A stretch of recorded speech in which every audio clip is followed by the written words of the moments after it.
It is cold outside, and I know that I don't want to go outside and exercise when the wind chill is 10 degrees.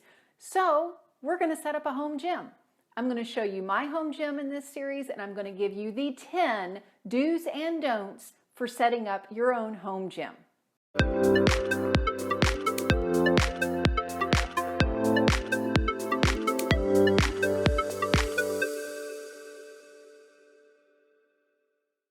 Welcome, I'm Sherry Traxler with Nourish Life, author of Go Forward, 28 Days to Eat, Move, and Enjoy Life God's Way. I have had a home gym for many years, and I have learned what works and what doesn't work for me, and I'm going to share that with you.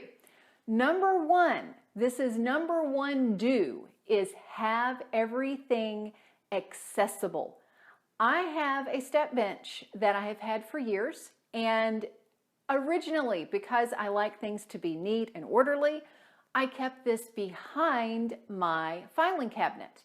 It was great because I would walk in my office, because my office and my home gym are all in the same little room. I walk into my office and I don't see my step bench. That's great. Number one, I don't remember it, but number two, it was so difficult to maneuver out from behind the filing cabinet that I never used it. Now it's stored between the Christmas decorations and the luggage, so all I have to do is walk in and get it out. Number two, know what you like to do. What is fun for you? For me, I enjoy hiking. So anything that is outdoors is great, but when the winter hits and I don't want to be out there, I keep in my mind, all right, what is going to keep me fit so I can enjoy hiking in the spring? So sometimes it's a mental game. If you enjoy boxing, if you enjoy martial arts, make sure that you have equipment for that. Find a place in your ceiling that is sturdy enough that you can hang a boxing bag from it. Find a floor space that's large enough to go through some martial arts. Distraction techniques are paramount, otherwise known as have a movie going, have a comedy show going, have something to take your mind off of the exercise. Because sometimes you feel like exercising and sometimes you don't. So having a movie, having a comedy show that I mentioned, or having a book to read that you've been wanting to catch up. If it could be learning, it could be fiction. The point is, your exercise time is your time. And you want it to be something that you enjoy. So make sure that it's fun. And if you have to do something that's not quite so fun, find a way to distract yourself.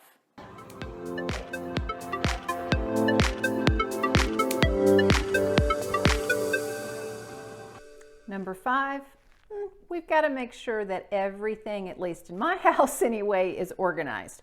So we have yoga straps all together in a little container, yoga mats, and then my weights, instead of being left out, I've got them in crates. And behind this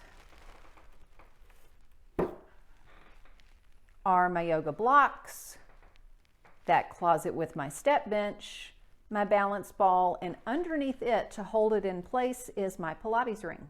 Number six, things for me at least need to also be aesthetically pleasing. Needs to be organized.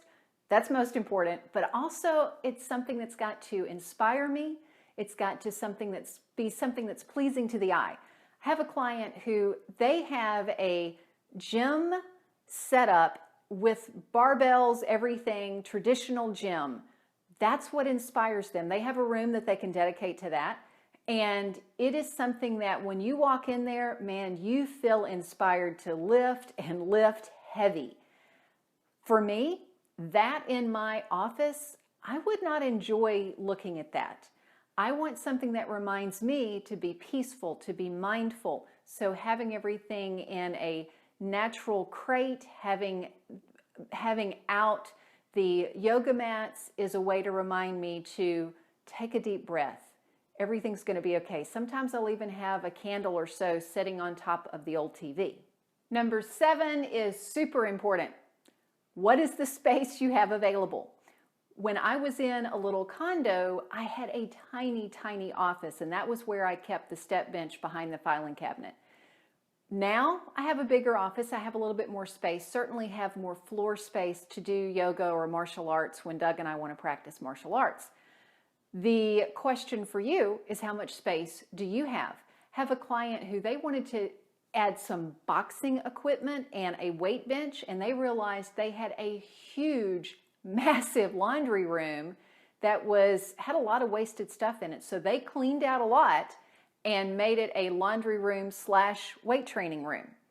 Where can you get creative? What kind of space can you have? If you have a tiny space, take that into account. Don't plan on something big. If you can dedicate a whole room, then you can go ahead and get a stationary bike or an elliptical or some other cardio type of equipment so that you don't just have to walk around your house, walk up and down your stairs, or use a step bench, which I'll be talking about in the next video. Number 8, if you already have a home gym, get rid of faulty equipment. Number 1, you're not going to use it. Number 2, if you do use it, it could be dangerous. So if it is faulty, if it's a dumbbell that screws together and something feels loose, please get rid of it. Keep yourself safe.